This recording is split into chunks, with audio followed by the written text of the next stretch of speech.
A paz do Senhor Jesus para os irmãos, amém? Estamos aqui com essa primeira videoaula do canal, espero que você goste. Desde já eu quero te falar, por favor, eu estarei colocando na descrição aí embaixo alguns sites de faculdade de teologia pela internet grátis. Você que tem a vontade, o desejo de aprender mais da palavra, de cursar teologia, mas não tem condição financeira nem tempo, esses sites não são reconhecidos alguns pelo MEC, porém, se o seu intuito é aprender mais da palavra, faça e você terá um proveito bom a respeito da palavra do Senhor.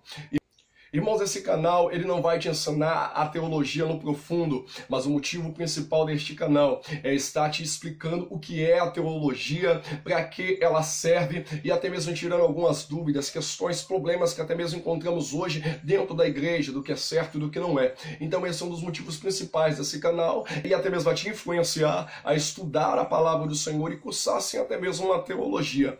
Amados irmãos, temos uma grande dificuldade, principalmente no meio da igreja considerado como a igreja pentecostal nos dias de hoje, a respeito desse estudo. Muitos são contra, muitos não são a favor, até mesmo por não conhecer o que é teologia. De princípio de conversa, eu quero que você entenda, a teologia é a junção de duas palavras gregas. A primeira é theos, que significa Deus. A segunda é logo, que significa revelação, que pela sua extensão, logia. Então, juntando as duas, teologia, estudo de Deus. Então a teologia não é nada imposta pelo homem, como muitas pessoas afirmam que é. Eu quero que você dobre a sua atenção para você entender melhor aquilo que vai ser passado a respeito da palavra do Senhor nessa rápida videoaula. Amados irmãos, preste atenção e entenda. Ler a palavra de Deus, estudar a palavra de Deus são duas coisas completamente diferentes. Explico. Tudo que você estuda, você lê. Mas nem tudo que você lê, você estuda. Tem coisas que você já leu, mas você não parou para estudar a fundo. E muitos têm feito isso sobre a palavra do Senhor. As pessoas no meio da igreja pentecostal, em alguns lugares, é claro, não generalizando, são contra a teologia, como eu já disse, por não conhecer. Se você é uma dessas pessoas que é contra a teologia, talvez essa palavra vai servir para você. Eu não quero ofender ninguém. Alguns chegam até mesmo a ser irônicos e têm um pensamento contraditório. Quer um exemplo? Acham a teologia errada e desnecessário, mas ficam maravilhadas, impactadas com Deus, quando ouvem ministrações através da pessoa de missionária Camila Barros, pastor Gilmar Fiuza, pastor Júnior Trovão, pastor Samuel Procópio, entre outros homens e mulheres de Deus, porque talvez você não sabia, eles estão pregando teologia, e todos esses são teólogos. Então, por uma falta de entendimento, você até hoje era contra a teologia, mas eu creio que isso começa a mudar a partir deste vídeo, para a glória do nome do Senhor. No século XXI, as pessoas adquiriram um costume dentro da igreja, em alguns lugares, não estou generalizando, de muitos conseguirem até mesmo ocuparem cargos grandes na igreja, sem terem um conhecimento mais profundo a respeito da palavra. Talvez você se pergunte o porquê que é tão necessário assim aprender o mais profundo da palavra do Senhor. A própria palavra do Senhor diz que é impossível um cego guiar outro cego. E hoje eu quero estar dividindo com você 5 níveis de teologia, porque por mais leigo que você se considere a respeito da palavra do Senhor, você também é um teólogo. E hoje nós vamos entender qual é o seu nível de teologia. Não estarei falando a respeito dos tipos de teologia, mas estarei dividindo a teologia em 5 níveis para que você venha descobrir qual é o seu nível de teologia para o maior proveito dos seus estudos futuros. Precisamos desde já começar excluindo 2 pequenas palavras pequenas, conhecidas como eu acho. O cristão ele não pode achar, ele necessita conhecer a palavra do Senhor para assim vivê-la e assim poder futuramente até mesmo ensinar esta palavra. O primeiro nível de teologia é o nível popular.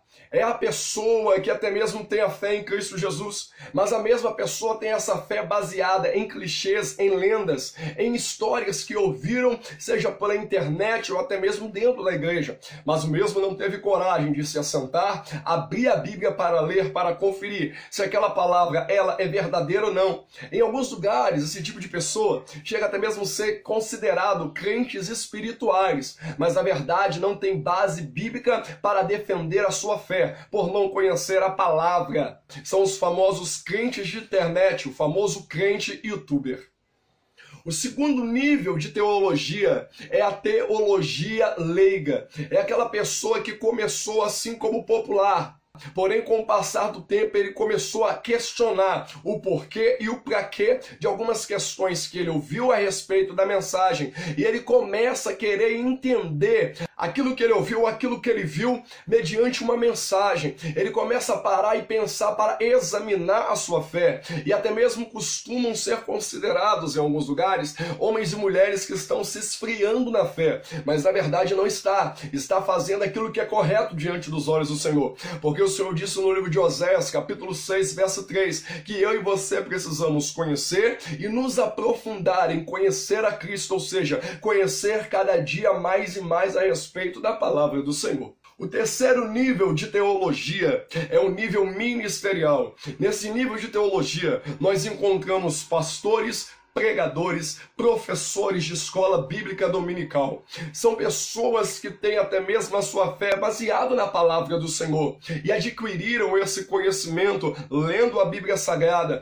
através de concordâncias e através do dicionário. São pessoas que têm um conhecimento superior aos dois primeiros níveis que eu citei anteriormente, mas ainda existem dois níveis de teologia acima desses que eu citei e eu quero que você dobre a sua atenção para que você possa entender melhor. O quarto nível de teologia é o nível profissional. São alguns pastores, são homens conhecidos como teólogos, que estudaram, fizeram um seminário, e a base dos seus conhecimentos estão na Bíblia, livros, em coisas e artefatos históricos. E assim eles aperfeiçoaram, estão se aperfeiçoando, é claro, cada dia mais a respeito da palavra do Senhor. Rapidamente citar dois exemplos para você. Alguns anos atrás eu congregava num certo lugar, aonde o pastor que eu tive naquele tempo, um homem de Deus, abençoado por Deus, mas se encaixando nessa videoaula a respeito dos 5 níveis da teologia, ele se enquadraria com a maioria dos pastores deste tempo sobre o nível ministerial, um conhecimento grande da palavra, porém no superficial da palavra. E uma certa feita nós estávamos sentados e nós abrimos a Bíblia no livro de Timóteo, capítulo 3, que começa a falar a respeito dos deveres dos obreiros. E em particular, nós lemos o verso de número 2, o qual vem dizendo que o obreiro, ele deve ser marido de uma só mulher. E a conclusão que este homem de Deus trouxe na época para a minha vida, ele virou e disse: você entendeu o que a Bíblia está dizendo? A Bíblia está deixando claro que para um homem ser obreiro, ele tem que ser casado. Ele não pode ser obreiro enquanto ele estiver solteiro. E eu concordei com esse ensinamento, porque naquele momento eu até mesmo desconhecia a palavra do Senhor. E com o passar dos anos, a começar a estudar, fazer seminário e aprender mais da palavra do Senhor, hoje eu pude ter um esclarecimento melhor dessa palavra. E Paulo, na verdade, ele não estava querendo dizer isso.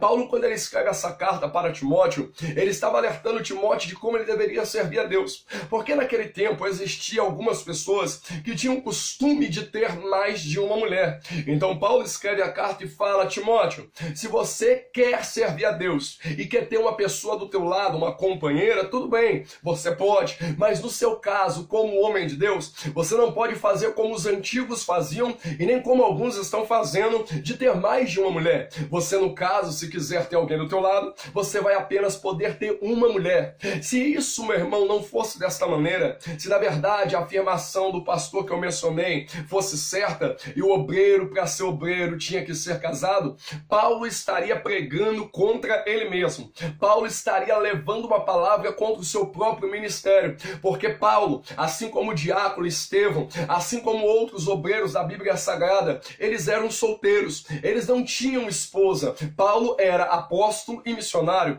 ele era solteiro. Então, na verdade, essa passagem não está querendo dizer isso. É necessário você ler a palavra, buscar um contexto texto, entender a história que está por trás daquela palavra. Um outro exemplo, meu irmão, para colocar talvez no seu coração um desejo ainda maior de fazer teologia e aprender mais da palavra do Senhor, se encontra no Evangelho de João, capítulo 20, mais certo no verso de número 7, diz que Maria Madalena foi correndo até o sepulcro para poder lavar o corpo do nosso Senhor e Salvador Jesus Cristo.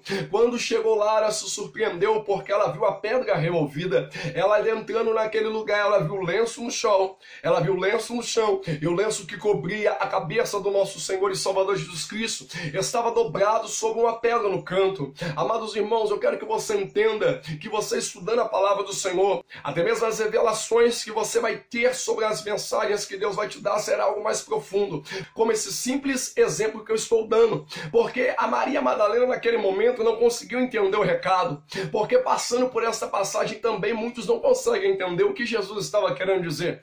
Primeiro de conversa, Jesus já tinha falado que ele iria, mas voltaria. E segunda coisa, os judeus têm um costume de quando o líder de uma casa está sentado sobre a mesa fazendo a sua refeição, ele tem que se levantar para fazer algo sem ter acabado aquela refeição. Ele deixa o guardanapo dobrado para que assim o seu empregado, o teu servo, chegasse e encontrasse a mesa vazia, ele iria entender e não ia tirar a comida, ele ia saber que o teu Senhor não acabou a refeição. Então quando Jesus deixa o lenço que estava sobre a cabeça dele, dobrado num canto sobre uma pedra, Jesus estava deixando um recado para quem entrasse naquele sepulcro e não encontrasse o corpo dele naquele lugar. Jesus estava falando, eu não estou aqui, mas a obra que eu iniciei, eu não terminei e estarei voltando para concretizá-la. Esse era o recado que Jesus estava deixando no Evangelho de João, capítulo 20, verso 7. Eu poderia citar vários outros exemplos, mas essa primeira videoaula é só para te explicar como vai funcionar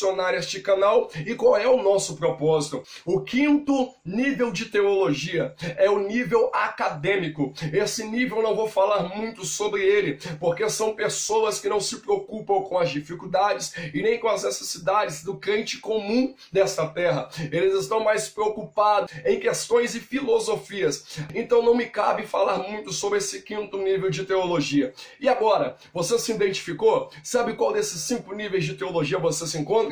Espero ter te ajudado e trazido uma curiosidade para que você queira aprender mais da palavra do Senhor. Curte este canal, se inscreva nesse canal, espalha para os irmãos da sua igreja. Você será edificado e eu creio, se Deus permitir, será no mínimo uma videoaula por semana. O canal é novo, esse é o primeiro vídeo. Vamos estar melhorando com o passar do tempo. Curte aí, deixa o seu comentário, faça perguntas, dúvidas que você tem a respeito da palavra e aquilo que eu puder te explicar, estarei aqui no nome de Jesus. Que Deus abençoe a todos. Fiquem com a paz do Senhor Jesus. Um abraço do teu amigo e pastor Celso da Glória.